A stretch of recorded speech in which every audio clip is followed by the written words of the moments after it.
I only found the hotel bookings because Nadia forgot to clear her browser history. 3 reservations, all on weekdays she claimed were working late, all billed to her boss's corporate card. If only she'd been as careful with her secrets as she was with her makeup. The laptop sat on our kitchen table like a loaded gun nobody wanted to touch. Daisy, our 16-year-old daughter, had complained about it running slow, and being the helpful husband I am, I'd volunteered to clean it up, just routine maintenance, clearing cache files, removing temporary folders, the usual digital housekeeping that keeps a machine running smooth. That's when I saw them. 3 browser tabs still open in Chrome, each one a hotel booking confirmation. The Riverside Inn, the Continental Suites, the Lakewood Motor Lodge, all within a 20-mile radius of our rust bucket town of Millbrook, Ohio. All booked for weeknight stays, all charged to a corporate credit card belonging to Victor Ashford, senior partner at Ashford & Associates Architecture, Nadia's boss. I sat there staring at the screen, rain drumming against our kitchen window like impatient fingers. October in Ohio. Everything gray and worn down, leaves clogging the storm drains, the whole world looking as tired as I felt. The house was quiet except for the ancient refrigerator humming its familiar tune and the distant sound of Nadia upstairs, probably getting ready for another one of her late client meetings. 17 years of marriage, and I thought I knew her tells. The way she'd check her phone obsessively before these supposed overtime shifts, how she'd started buying new underwear, the expensive kind, not the practical cotton stuff she wore around me, the sudden interest in yoga classes and that new perfume that smelled like it cost more than my monthly truck payment. But seeing those confirmation emails laid out in black and white, that was different. That was evidence. I clicked through each booking methodically, my electrician's hands surprisingly steady on the trackpad. Room 247 at the Riverside, September 15th. The same night she'd texted me about working late on the Henderson Project blueprints. Room 118 at Continental Suites, September 22nd. Another client dinner that ran long, ours, room 303 at Lakewood. Just last Tuesday, when she'd called to say the partners were having an emergency meeting about the new shopping center contract. Each reservation showed the same pattern. Check in at 6 p.m., check out at 11 p.m. 5 hours. Just enough time for dinner and whatever else they were doing, but not so long that I'd start calling hospitals. Smart, calculated, the kind of precision that made Nadia such a good architect, I suppose. I opened her calendar app next, cross-referencing dates with a thoroughness that would have made my old shop teacher proud. Every hotel booking aligned perfectly with a client obligation or project deadline. 17 different excuses over the past 4 months, and now I knew exactly what 3 of them really meant. The screenshots took me about 10 minutes to capture and organize. Confirmation emails, booking details, calendar entries, even a few text messages I found in her synced iPhone backup. 17 images total, each one a small piece of a larger betrayal. My phone buzzed, Nadia texting from upstairs. Working late again tonight. Don't wait up. Love you. I almost laughed. Almost. Instead, I opened my laptop and started typing. 2 emails, identical attachments, different recipients. The first went to Eleanor Ashford, Victor's wife, whom I'd met exactly once at the company Christmas party. She'd seemed nice enough, the kind of woman who probably spent her days organizing charity luncheons and wondering why her husband worked such long hours. Mrs. Ashford, I typed. I thought you should see these. No signature, no return address needed. The evidence would speak for itself. The second email went to Millbrook Industries' Human Resources Department, specifically to Margaret Chen, the HR director known around town as the Dragon, for her zero-tolerance approach to policy violations. This one required more finesse. To whom it may concern, I wish to report a potential violation of corporate expense policies and workplace conduct standards. Please find attached documentation suggesting misuse of company credit cards for personal activities. As per Employee Handbook Section 4.7, I believe this warrants immediate investigation. Anonymous, professional, and absolutely devastating if handled according to company policy. I hit send on both emails before I could second-guess myself. Upstairs, I heard the shower running, Nadia getting ready for another late night at the office.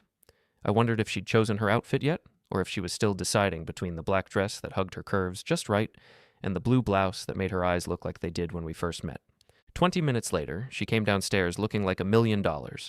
Hair perfect, makeup flawless, wearing that black dress and the perfume that definitely wasn't for my benefit.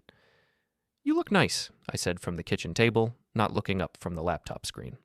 "Thanks. It's a big presentation tonight, the Riverside Development Project." The Riverside, same name as the hotel from booking number 1. Either she had a sense of humor about her lies, or she'd gotten sloppy with her story details. Riverside, huh? That's a nice area. Good restaurants around there. She paused in the doorway, keys jingling in her hand. What do you mean? Nothing, just that if you're working late, you'll probably want to grab dinner somewhere decent, maybe room service if the meeting runs really long. The color drained from her face for just a second, so quick I might have missed it if I wasn't watching carefully. But she recovered fast, forcing a smile that didn't reach her eyes. Right. Well, I should go. Don't wait up. She kissed the top of my head like she had 1,000 times before, and I smelled that expensive perfume mixed with something else. Guilt, maybe, or just the scent of a woman who'd gotten very good at lying to the man who'd loved her since she was 19 years old. The door closed behind her with a soft click, and I was alone with the laptop and the rain and the knowledge that by tomorrow morning everything would be different. I spent the next hour researching corporate expense policies and workplace misconduct procedures. Millbrook Industries had very specific rules about personal use of company resources. Automatic suspension pending investigation, termination for cause if violations were confirmed, forfeiture of severance pay under Section 12 of the Employee Handbook. By the time Nadia came home at midnight, hair slightly messed, lipstick gone, that satisfied glow that used to be reserved for me, I was already in bed, pretending to sleep. She slipped under the covers carefully, probably thinking she was being considerate. I lay there listening to her breathing slow and even out, wondering how many other nights she'd come home like this, carrying someone else's touch on her skin while I slept beside her like a fool, but not anymore. The emails were sent, the evidence was out there, and tomorrow would bring consequences she'd never seen coming. Some browser tabs, once opened, can never really be closed. The call came at 7:30 a.m., right as I was pouring my second cup of coffee. Nadia's phone, buzzing against the kitchen counter like an angry wasp. She'd left it behind in her rush to get to the office. First time I could remember that happening in months. The caller ID showed Victor Ashford. I let it ring. It buzzed again 30 seconds later. Then again. By the fourth call, I was starting to enjoy the sound of his desperation.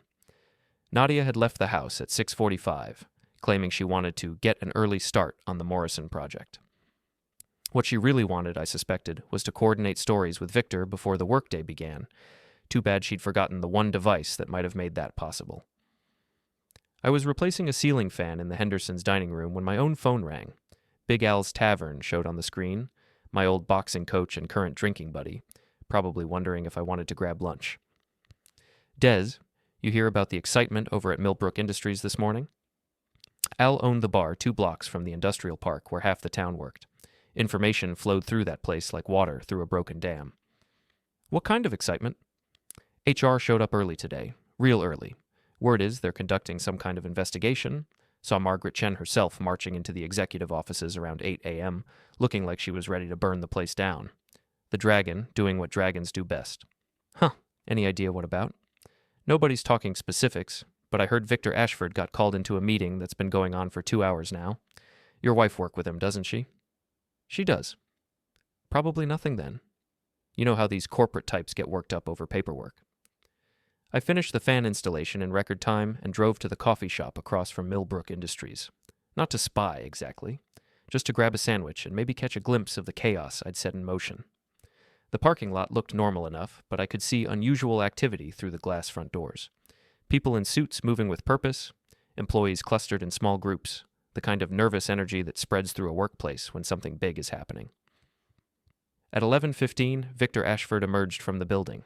Even from across the street, he looked like a man who'd just been hit by a truck. His usually perfect hair was disheveled, his tie loosened, and he was carrying a cardboard box, the universal symbol of sudden unemployment. 5 minutes later, Nadia appeared. She stood in the doorway for a long moment, looking around the parking lot like she was seeing it for the first time. Her professional composure was completely gone, replaced by something raw and vulnerable that I hadn't seen since her father's funeral 3 years ago. She was carrying a box, too. My phone buzzed with a text from her. Something terrible happened at work. Coming home? We need to talk. I drove home slowly, taking the long way through downtown Millbrook, past the abandoned steel mill that had once employed half the county, past the Main Street shops with their for rent signs and boarded windows, past the high school where Nadia and I had met in chemistry class, back when we thought we had forever figured out. She was sitting at the kitchen table when I walked in, still wearing her work clothes, but looking smaller somehow, like the fight had gone out of her. They fired me, Des. I set my tool bag down carefully, buying time to arrange my expression into something appropriately surprised. Fired you? What happened? HR got some kind of anonymous tip about expense account irregularities. They suspended Victor this morning, then called me in around 10. She paused, pressing her palms against her eyes. They had documentation. Receipts, emails, calendar entries. Someone had been watching us. Us? The word hung in the air between us like smoke. She looked up at me, and for a second I thought she might come clean. Tell me everything, apologize, beg for forgiveness. Instead, she doubled down on the lie. Victor and me, our working relationship. Someone made it look inappropriate. Made it look inappropriate? Des, please, I know how this sounds, but I swear to you nothing happened. Victor's been helping me with some projects, and yes, we've had some dinners to discuss them, but what kind of dinners require hotel rooms? The question came out harder than I'd intended. She flinched like I'd slapped her. How did you? She caught herself, but too late. How did I? What, Nadia? Nothing. This is all so overwhelming. I sat down across from her, close enough to see the mascara smudged under her eyes, close enough to smell that expensive perfume that had become the scent of her betrayal. The company found hotel bookings on Victor's corporate card, 3 of them over the past 4 months, all on nights you told me you were working late. She was quiet for a long time, staring at her hands folded on the table. When she finally spoke, her voice was barely above a whisper. I didn't mean for it to happen. There it was, the confession I'd been waiting for, delivered like she was discussing the weather. Which part? The affair or getting caught? Des, how long? It doesn't matter. How long, Nadia? 6 months, maybe 7. Longer than I'd suspected. Longer than the hotel booking suggested, which meant there had been other meetings, other lies, other nights when she'd come home to me carrying the weight of someone else's hands on her body. Do you love him? She looked up at me then, and I saw something in her eyes that was worse than guilt. Pity. I don't know. You don't know? Des, our marriage has been difficult. We've been growing apart for years. You have to admit that. So this is my fault? No. Yes. I don't know. We're both different people than we were when we got married. She was right about that, at least. The woman I'd married wouldn't have been capable of this level of deception.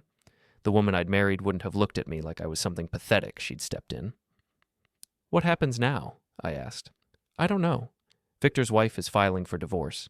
He's talking about moving to Columbus, starting over. Maybe you should what?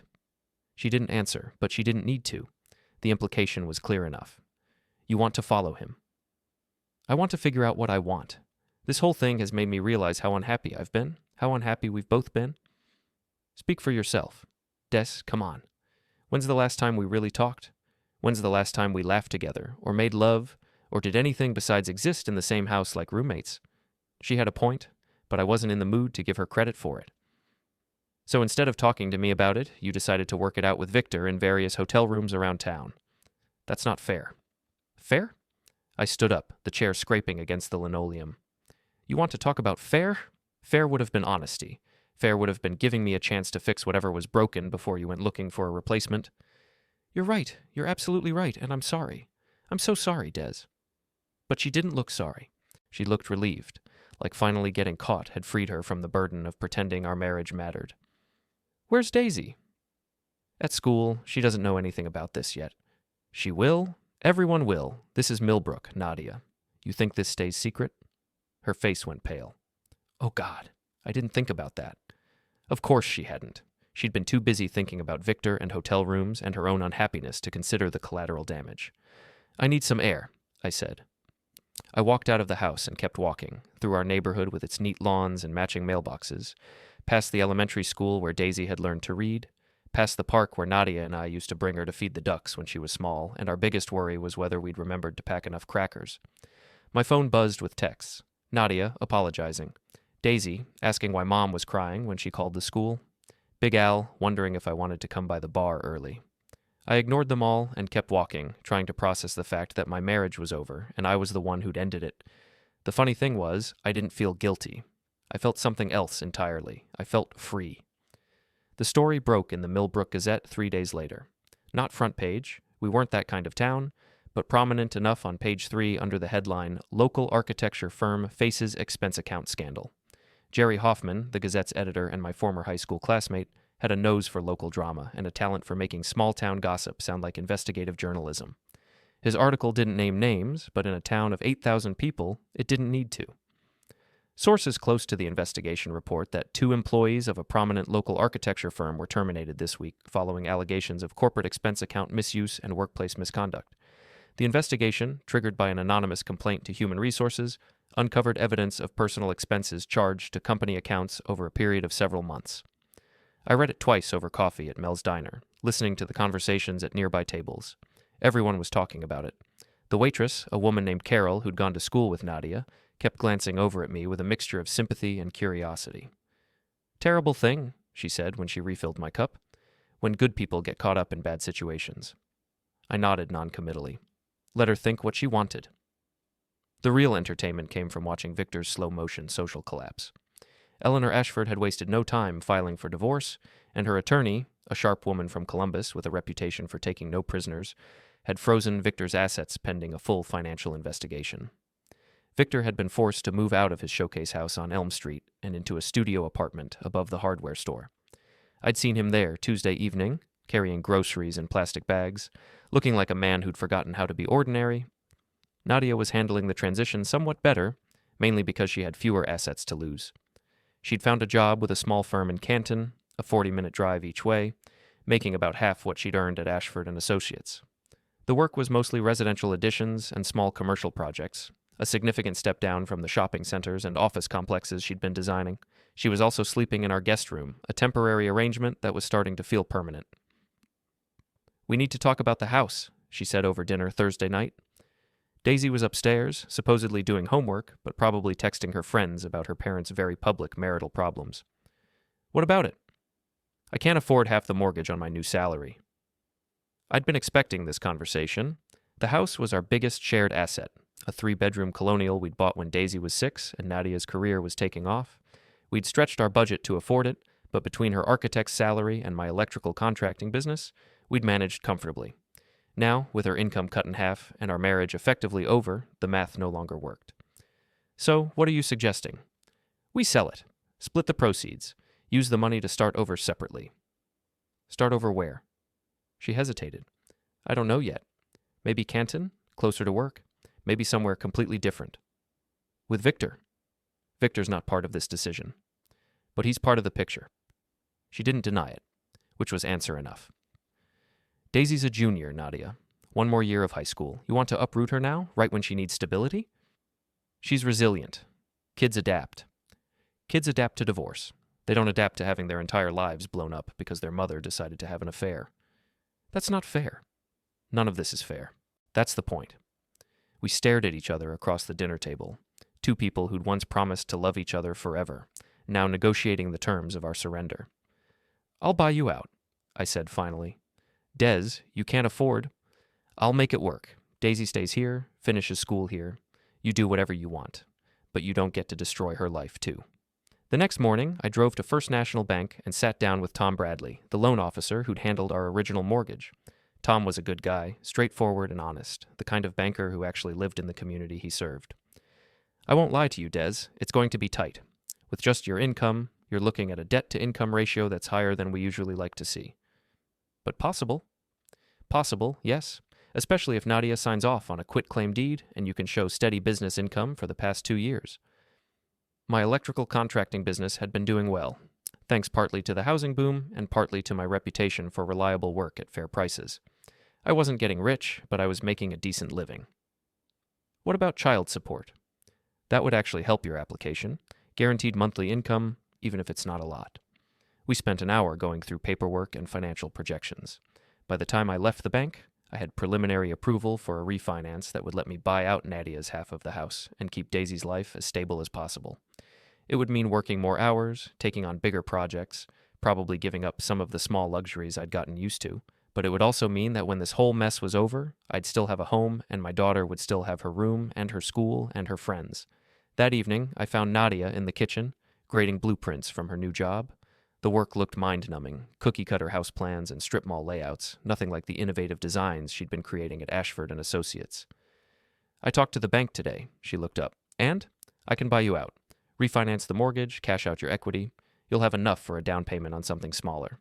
How much? I slid the paperwork across the table. Her half of our home equity, minus the costs of refinancing, came to just over $40,000. Not a fortune, but enough to start over.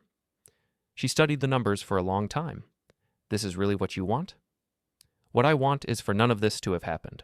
What I want is to go back 6 months and have you talk to me instead of running to Victor. But since that's not an option, yes, this is what I want. And Daisy?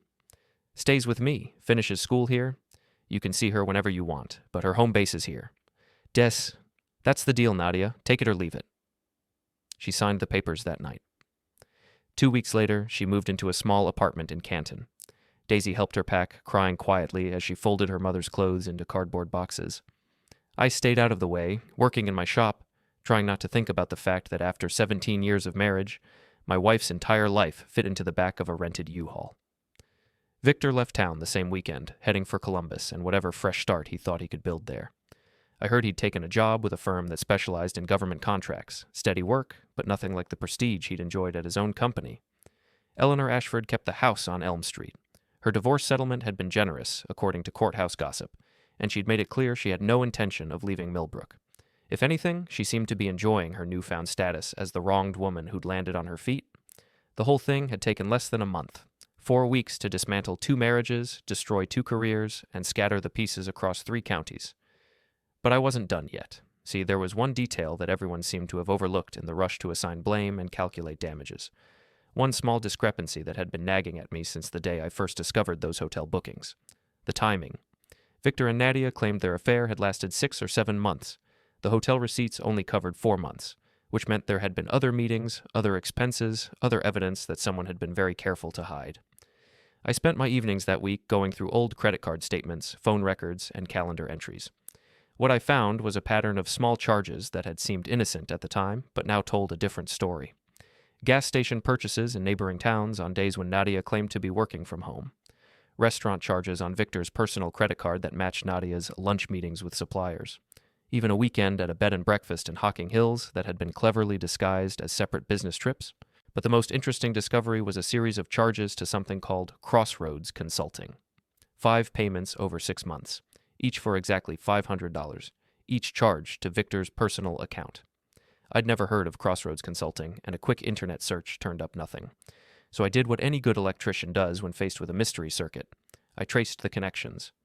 The business license for Crossroads Consulting was registered to one Lana Cross, Nadia's best friend and former coworker. The same Lana Cross who'd been laid off from my electrical contracting business 3 years ago after I caught her padding her hours and billing personal expenses to client accounts. The same Lana Cross who'd been unusually interested in my marriage troubles, offering Nadia a sympathetic ear and helpful advice about following her heart. The same Lana Cross who, I was beginning to suspect, had been playing a much larger role in recent events than anyone realized. I sat in my empty house that Friday night, surrounded by paperwork and evidence, and started to laugh. Because suddenly, everything made sense. Lana Cross lived in a converted farmhouse on the outskirts of town, the kind of place that looked rustic and charming from a distance but showed its age up close. Peeling paint, sagging gutters, and a front porch that tilted slightly to the left, the home of someone who had big ideas but limited resources to execute them. I'd been there exactly once before, 2 years ago when Nadia dragged me to Lana's birthday party. Even then, I'd gotten the sense that Lana resented my presence, like I was intruding on some private club where husbands weren't welcome. Now I understood why. I parked across the road Saturday morning and watched the house through binoculars I'd borrowed from my neighbor.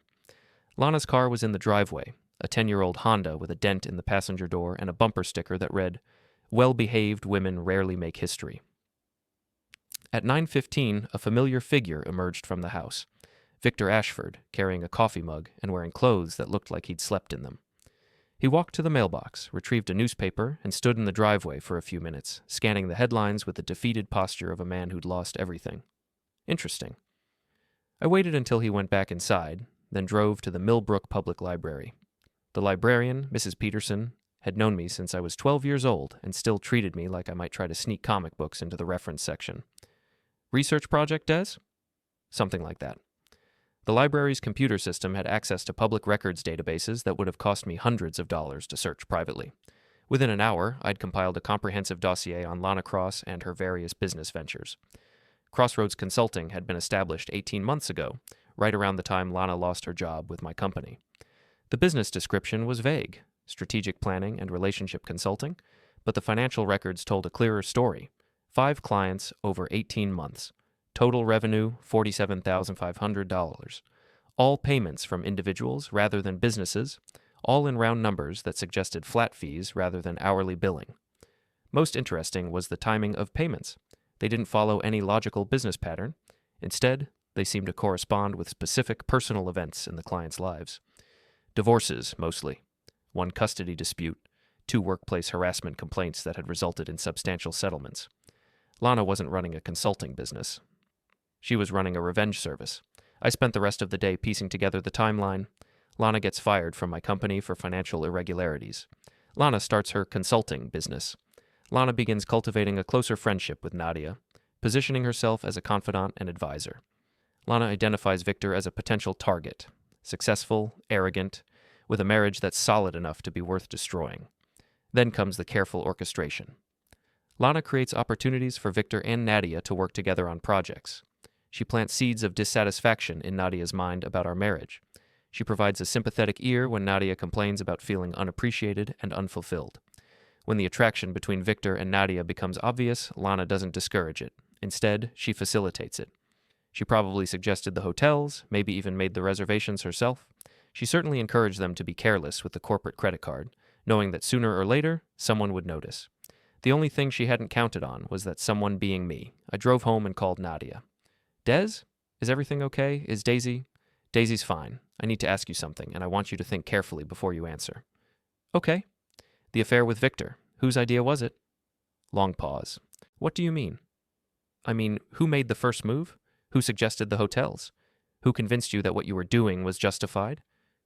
Des, I don't see how this helps. Humor me. Another pause, longer this time. It wasn't like that.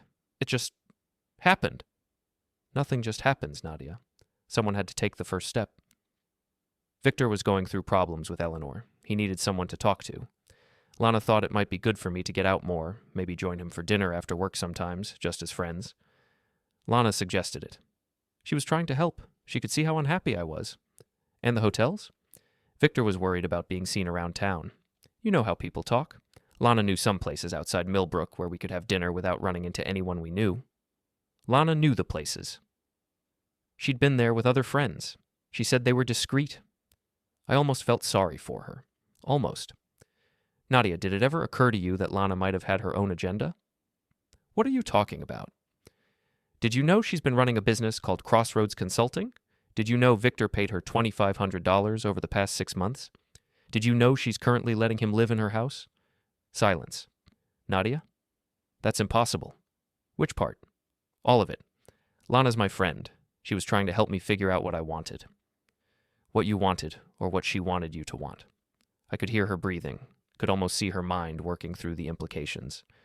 You're wrong, she said finally. You're trying to find someone else to blame because you can't accept that our marriage was broken. Our marriage had problems. Every marriage has problems. But it wasn't broken until Lana decided to break it. I have to go. She hung up, but I knew the seed was planted. Nadia was many things, unfaithful, selfish, willing to lie to protect herself, but she wasn't stupid. Given time, she'd start seeing the pattern. The question was whether she'd do anything about it. I didn't have to wait long for an answer. Sunday evening, my doorbell rang. I opened it to find Victor Ashford standing on my front porch, looking like he'd aged 10 years in the past month. We need to talk, he said. I let him in, more out of curiosity than courtesy. He sat heavily in my living room chair, the same chair where I'd spent countless evenings watching television with Nadia, back when we were still pretending to be happy. Nadia called me, he said. She told me about your conversation yesterday. And? I think you might be right, about Lana. What makes you think that? I've been staying at her place since Eleanor threw me out. At first I thought she was just being kind, helping out a friend in trouble. But now? He trailed off, staring at his hands. Now what? She's been asking a lot of questions, about my finances, about the divorce settlement, about whether I'm planning to fight Eleanor for half the assets. She keeps suggesting lawyers, strategies for hiding money, ways to make Eleanor's life difficult. And you're just now finding this suspicious? I was grateful. I wasn't thinking clearly. He looked up at me. She also keeps talking about you, about how you destroyed both our careers, how you're probably planning to take everything from Nadia in the divorce. She thinks we should retaliate. Retaliate how? She has ideas, ways to make your life difficult. Your business, your reputation, even Daisy's college prospects. She knows people, she says. People who can cause problems for you. I leaned back in my chair, studying this man who'd been sleeping with my wife for months. Under different circumstances, I might have felt sorry for him. He was clearly in over his head, manipulated by someone much smarter and more ruthless than he'd given her credit for. What do you want from me, Victor? I want to stop her, before she does something that hurts more people. Why would you want to help me? Because I'm starting to realize that you and I aren't enemies. We're both victims of the same person. It was a nice sentiment, but I wasn't buying it entirely. Victor was here because he was scared, not because he'd suddenly developed a conscience. What did you have in mind? Lana's planning something for next weekend, some kind of confrontation. She wants to get you, me, and Nadia together to clear the air and establish ground rules for moving forward. Where? The old summer camp out by Miller's Lake. She says it's private, neutral ground where we can talk without interruption. Miller's Lake. I knew the place, a defunct church camp that had been abandoned for years. Isolated, no cell phone coverage, the kind of location where someone could cause a lot of trouble without witnesses. She wants all three of us there. And Daisy. She says this affects the whole family, that everyone needs to hear the truth. That changed everything. Whatever Lana was planning, I wasn't going to let her drag my daughter into it. When? Saturday afternoon, 2:00. I thought about it for a minute. Lana was clearly planning some kind of final manipulation, probably designed to turn everyone against me and position herself as the reasonable voice of wisdom. She'd want to record it, maybe even stream it live on social media, creating a narrative where I was the villain who'd destroyed 2 marriages out of spite. But she'd made one crucial mistake. She'd revealed her plan to Victor, and Victor was desperate enough to betray her. Okay, I said. I'll be there. You will? I will, but not the way she's expecting. Victor looked confused, but I didn't elaborate. Some surprises are best kept until the moment they're needed. After he left, I spent the evening making preparations, phone calls to a few old friends, equipment borrowed from my electrical contracting business, a conversation with Daisy about spending Saturday afternoon at her friend Jessica's house, far away from whatever was about to unfold at Miller's Lake. Lana Cross wanted a confrontation. She wanted to orchestrate one final manipulation, to cement her control over the people she'd been playing like chess pieces. She was about to get exactly what she asked for, just not the way she'd planned it. Saturday arrived gray and cold, with the kind of persistent drizzle that made everything look like a watercolor painting left out in the rain.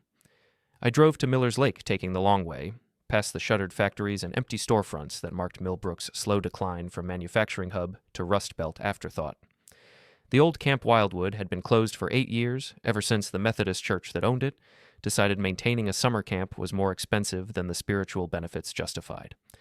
Now it sat empty beside the lake, a collection of weathered cabins and a main lodge that looked like a movie set for a horror film. Perfect for Lana's purposes, I supposed. I parked behind the maintenance shed where my truck wouldn't be visible from the main road. The equipment I'd borrowed from work, a small digital camera, wireless microphones, and a portable transmitter, fit easily in a backpack. Setting up the recording system took about 20 minutes, hidden cameras positioned to capture the main meeting area from multiple angles. If Lana wanted to create a permanent record of this confrontation, I was happy to help. She just might not like the final edit. Victor arrived first, driving slowly up the gravel road like a man heading to his own execution. He parked near the main lodge and sat in his car for several minutes, probably trying to work up the courage to face whatever Lana had planned. Nadia came next, in the Honda Civic she'd bought to replace the SUV she could no longer afford. She looked nervous but determined, wearing the kind of outfit she usually reserved for important client meetings. Professional armor for an unprofessional situation. Lana's car appeared at exactly 2:00. Even her punctuality was calculated for maximum psychological impact. I watched through binoculars as the 3 of them gathered near the lodge entrance. Lana was clearly in charge, directing the others like a film director positioning actors for a crucial scene.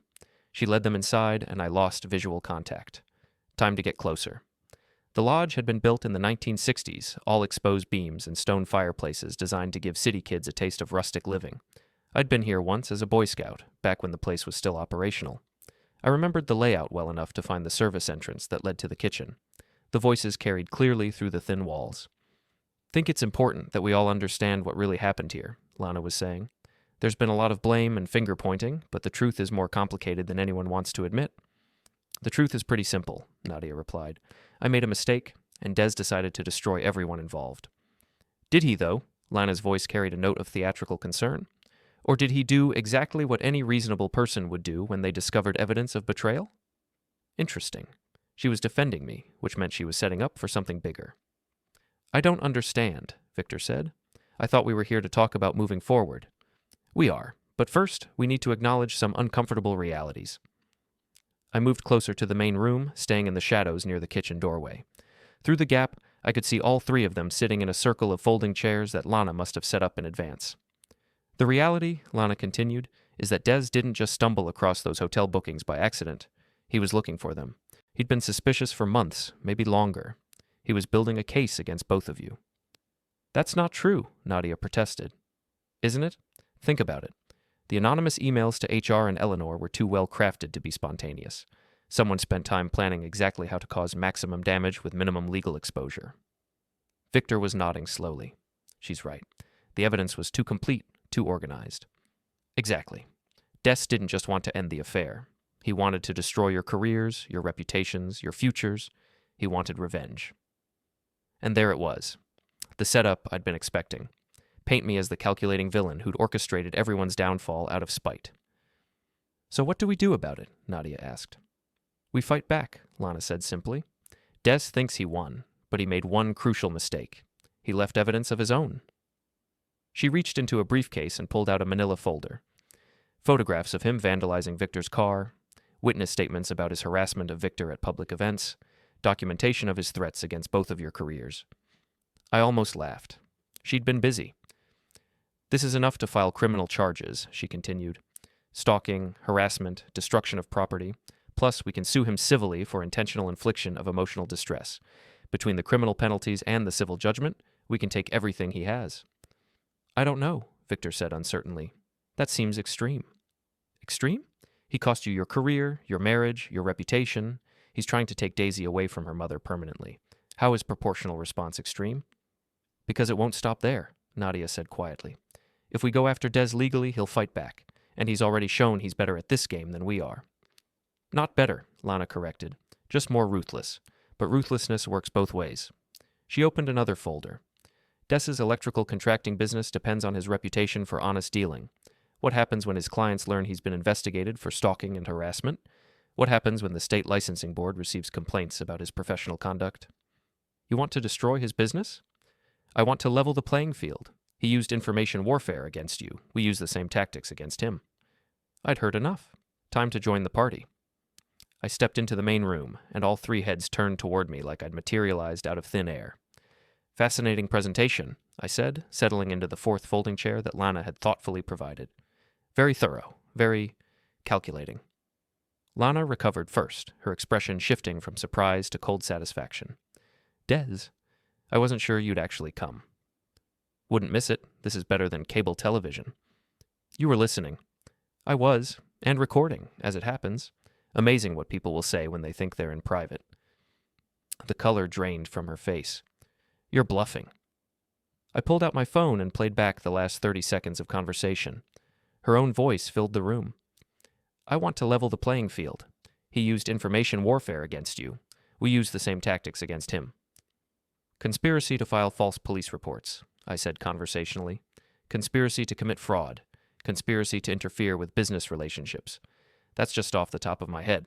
I'm sure a prosecutor could come up with more creative charges. You bastard, she whispered. Actually, I prefer strategic planner. Isn't that what you call yourself? A Crossroads Consulting, right? Strategic planning and relationship consulting. Nadia was staring at Lana like she was seeing her for the first time. What is he talking about? Tell her, Lana.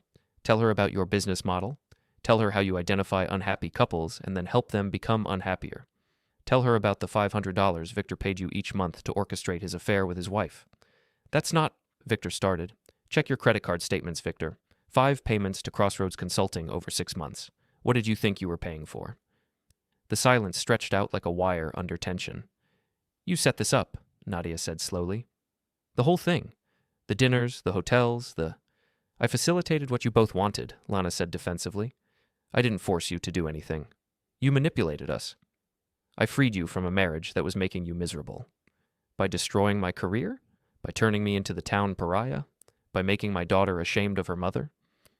Sometimes freedom requires sacrifice. I almost applauded. She was good. I had to give her that. Even caught red-handed, she was still trying to maintain the moral high ground. Here's what's going to happen, I said, standing up. Victor, you're going to pack your things and leave Millbrook today. I don't care where you go, but it's going to be far enough away that you never accidentally run into my daughter at the grocery store. Des, I'm not finished. Nadia, you're going to withdraw your request for spousal support and accept the custody arrangement we already agreed to. In exchange, I won't pursue criminal charges for the corporate credit card fraud. You can't prove. I can prove enough. Trust me. I turned to Lana. And you're going to shut down Crossroads Consulting and find a new line of work, preferably in another state. Or what? Or I release the recordings from today to the police, along with documentation of your little revenge business.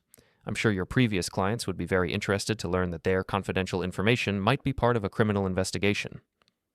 She stared at me for a long moment, and I could see her calculating odds, looking for angles, trying to find a way to turn the situation to her advantage. There wasn't one. You think you've won, she said finally. I think I've ended this. There's a difference. I walked toward the door, then paused. Oh, and Lana, if you ever come near my family again, I won't bother with recordings or lawyers or any of this civilized nonsense. I'll handle the problem more directly. I left them sitting there in their circle of folding chairs, 3 people who'd thought they were smart enough to manipulate the system and each other, now facing the consequences of underestimating the man they'd decided to destroy. The drive home took 20 minutes. When I pulled into my driveway, I could see Daisy in her bedroom window, probably video chatting with friends, or working on homework, or doing any of the 1,000 normal teenage things that made up a life. A life that would continue to be normal, because I'd made sure of it. My phone buzzed with a text from Nadia. We need to talk. I deleted it without responding. Some conversations are over before they begin.